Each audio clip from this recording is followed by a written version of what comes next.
नमस्कार दोस्तों, फिर से हाजिर हूँ एक नई कहानी को लेकर। दोस्तों, आज की हमारी घटना की शुरुआत होती है राजस्थान के जयपुर शहर से। इसी जयपुर शहर के अंदर एक छोटा सा गांव आता है। उस गांव का नाम चांदपुर होता है। चांदपुर में ही रहने वाला मोहन सिंह, जो कि एक रिटायर्ड पुलिसकर्मी होता है। मोहन सिंह का एक छोटा बेटा होता है जिसकी उम्र तकरीबन 18 साल की होती है। उसके बेटे का नाम रोहित होता है, लेकिन रोहित जन्म से अंधा होता है। रोहित लगभग घर में ही रहा करता था। वह कभी कभार ही बाहर निकला करता था। मोहन सिंह की एक बड़ी बेटी थी जिसका नाम प्रिया होता है। प्रिया ने ग्रेजुएशन पास कर ली थी और अब चाहती थी कि वह पोस्ट ग्रेजुएशन करे, यानी कि एमए हिस्ट्री से कर ले और एमए करने के बाद अच्छी खासी नौकरी पाए। दोस्तों, इस तरीके से दिन गुजर रहे होते हैं, लेकिन प्रिया अपने भाई रोहित से बेहद प्यार करती थी। उसकी देख रेख में दिन रात लगी रहती थी। उसके लिए खाना बनाना, कपड़े धोना, सारे काम काज किया करती थी। इस तरह से अपनी बहन प्रिया के साथ रोहित भी काफ़ी खुश रहा करता था।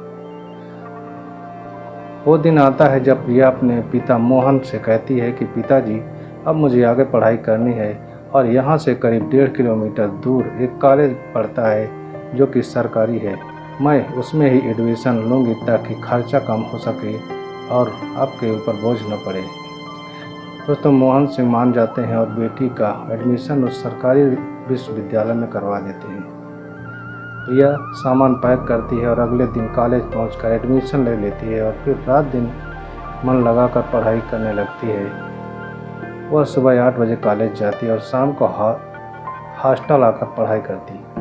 लगभग 3 महीने गुजर जाते हैं, लेकिन आने वाले समय में प्रिया के साथ क्या होने वाला है यह उसे भी नहीं पता था। तो इसके आगे क्या होने वाला है, इसे जानने से पहले आपसे एक ही रिक्वेस्ट है कि वीडियो को लाइक और चैनल को हमारे सब्सक्राइब जरूर कर लीजिए और वीडियो को लास्ट तक जरूर देखिए। तो चलिए दोस्तों, कहानी की शुरुआत करते हैं। दोस्तों, 8 अगस्त 2024 की शाम 7 बजे रोहित अपनी बहन को फ़ोन करता है और कहता है कि दीदी, मेरी तबीयत ठीक नहीं है, मैं राखी बंधवाने नहीं आ पाऊँगा, तुम्हें ही घर आना पड़ेगा। दोस्तों, प्रिया हंसते हुए कहती है, तुम्हें कहने की ज़रूरत नहीं है भैया, मुझे पता है कि तुम नहीं आ सकते। मैं कल 9 अगस्त को ज़रूर आऊँगी। दोस्तों, इसके बाद वह फ़ोन काटती है, खाना खाती है, पढ़ाई करती है और सो जाती है। अगली सुबह 10 बजे प्रिया हॉस्टल से घर के लिए निकलती है। बस पकड़कर चांदपुर बस स्टेशन पहुँचती है, लेकिन बस स्टैंड से गांव तक 10-12 किलोमीटर की दूरी थी और वहां तक बस नहीं जाती थी। लोग ऑटो रिक्शा से ही जाया करते हैं। दोस्तों, दोपहर 1 बजे के करीब प्रिया ऑटो ढूंढने लगती है, लेकिन कोई ऑटो नहीं दिखता। वह परेशान हो जाती है। कुछ देर बाद एक ऑटो आता है जिसमें सिर्फ ड्राइवर बैठा होता है और उसमें कोई नहीं होता, और उस ड्राइवर का नाम होता है सुरेश।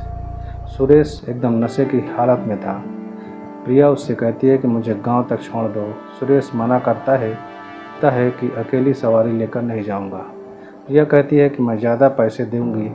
सुरेश उसकी सुंदरता को घूरता है, बुरी नीयत बना लेता है और कहता है, ठीक है, बैठ जाओ, मैं तुम्हें छोड़ देता हूँ। तो 2 किलोमीटर चलते ही सुनसान इलाका आ जाता है। सुरेश वही ऑटो रोक देता है। प्रिया पूछती है, क्यों रोक दिया यहाँ पर? सुरेश बहाना करता है कि ऑटो खराब हो गया है।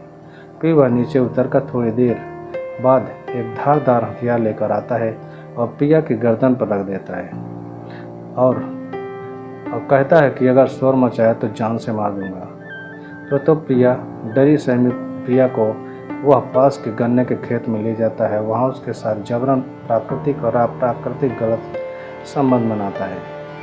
आधे घंटे बाद जब उसका काम पूरा होता है तो वह प्रिया को थप्पड़ मारता है और बाहर निकल जाता है।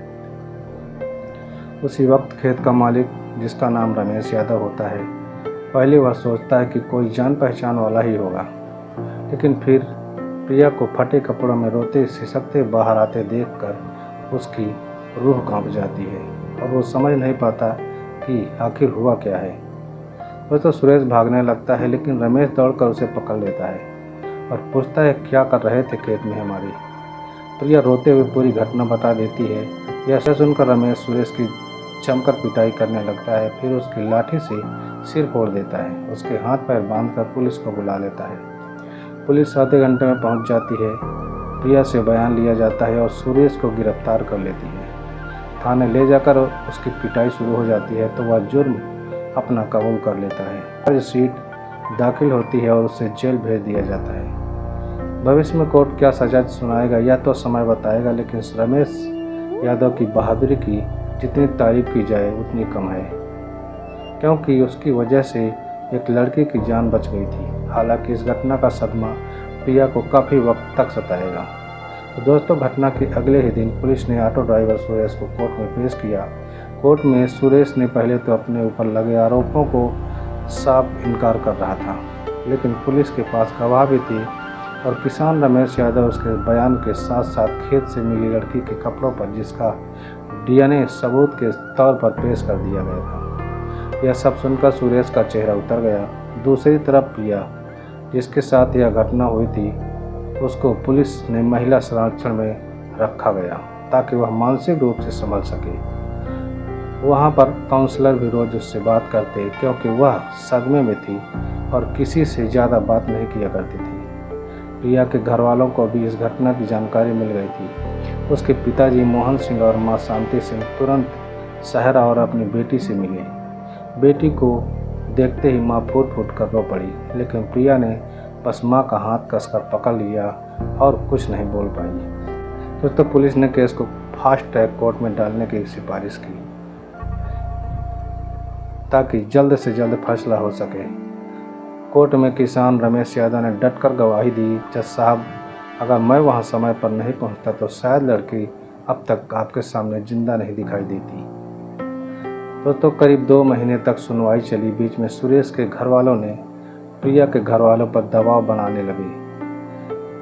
दबाव बनाने की कोशिश करने लगी। समझौते के लिए पैसे ऑफर किए गए, लेकिन प्रिया के पिताजी ने साफ कह दिया था कि हम अपनी बेटी का इंसाफ बिकने नहीं देंगे। तो आखिरकार 12 जुलाई 2024 को कोर्ट ने फैसला सुना दिया। सुरेश को उम्र कैद की सज़ा हो जाती है और 50,000 रुपये जुर्माने का आदेश दिया जाता है। फैसला सुनते ही कोर्ट रूम में सन्नाटा छा गया। प्रिया के पिताजी ने आंखों में आंसू लिए कहा, आज हमारी बेटी को इंसाफ मिला है। दोस्तों, प्रिया धीरे धीरे अब सामान्य जिंदगी में लौटने लगी थी। उसने अपनी पढ़ाई लिखाई फिर से शुरू कर दी और गांव में लड़कियों को सेल्फ डिफेंस सिखाने का काम भी शुरू कर दिया था। किसान रमेश यादव को पूरे जिले में हीरो किसान के नाम से अब पहचाना जाने लगा था। दोस्तों, इस घटना से एक ही सीख मिलती है कि मुसीबत के समय अगर इंसान हिम्मत दिखाए तो किसी की ज़िंदगी बच सकती है। इसलिए सतर्क रहें और अगर कहीं गलत होते देखें तो चुप न रहें, बोले ज़रूर। दोस्तों, ये कहानी आपको कैसी लगी कमेंट में अपनी राय हमें ज़रूर बताएं। और अगर अभी तक हमारे चैनल को सब्सक्राइब नहीं किए हैं तो वीडियो को लाइक कर दीजिए और हमारे चैनल को सब्सक्राइब जरूर कर लीजिए। दोस्तों, मिलते हैं अगले नए वीडियो में। तब तक अपना और अपनों का ख्याल रखें। वीडियो देखने के लिए आपका बहुत बहुत धन्यवाद।